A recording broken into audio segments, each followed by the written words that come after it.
মই নিজে বড়ো হয়, বড়ো সাহিত্য সভাৰ আজি এই অধিৱেশনত আহি পাই মই খুব ভাল লাগিছে আৰু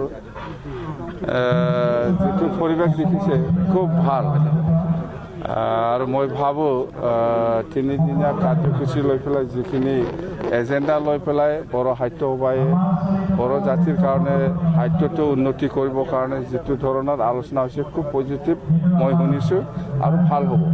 স্যাৰ যোৱাকালি যোনটো কোকৰাঝাৰৰ যোনটো ঘটনা হৈছে সেইটো প্ৰতিক্ৰিয়া কি হ'ব? কোকৰাঝাৰৰ ঘটনাটো হয় জানো, ময়ো শুনিছোঁ আৰু যেনেকুৱা ৰিয়েকশ্যন বা যেনেকুৱা যি ধৰণৰ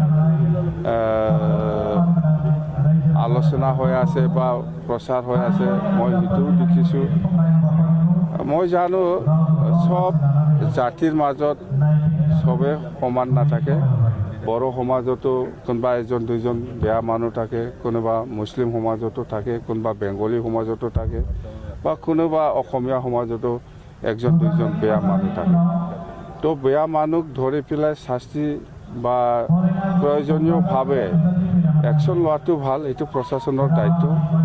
কিন্তু এজন দুজনৰ কাৰণে গোটেই জাতিটো যে বদনাম হ'ব লাগে বা বদনাম দিব লাগে এইটো নহয়।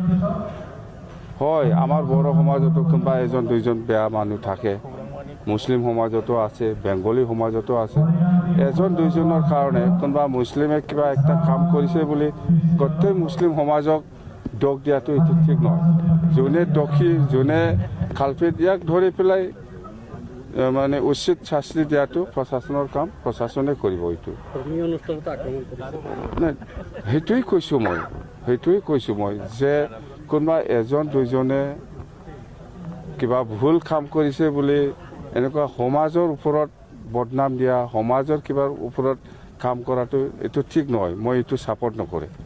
আমাৰ বড়ো সমাজতো আছে এজন দুজন বেয়া মানুহ।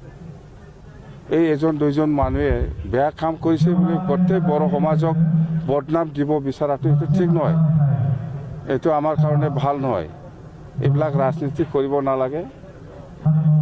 মই কৈছোঁ মুঠতে ইয়াৰ পৰা দূৰত থকাটো ভাল।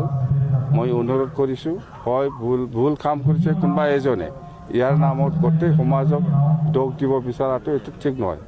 বেংগলী সমাজতো এজন দুজন বেয়া মানুহ থাকিব, কেলৈ নাথাকিব?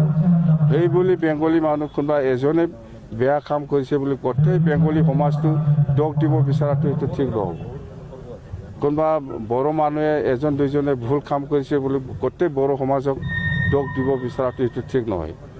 যোনে দোষ কৰিছে ইয়াৰ ওপৰত প্ৰশাসন আছে, আইন আছে, বাছ।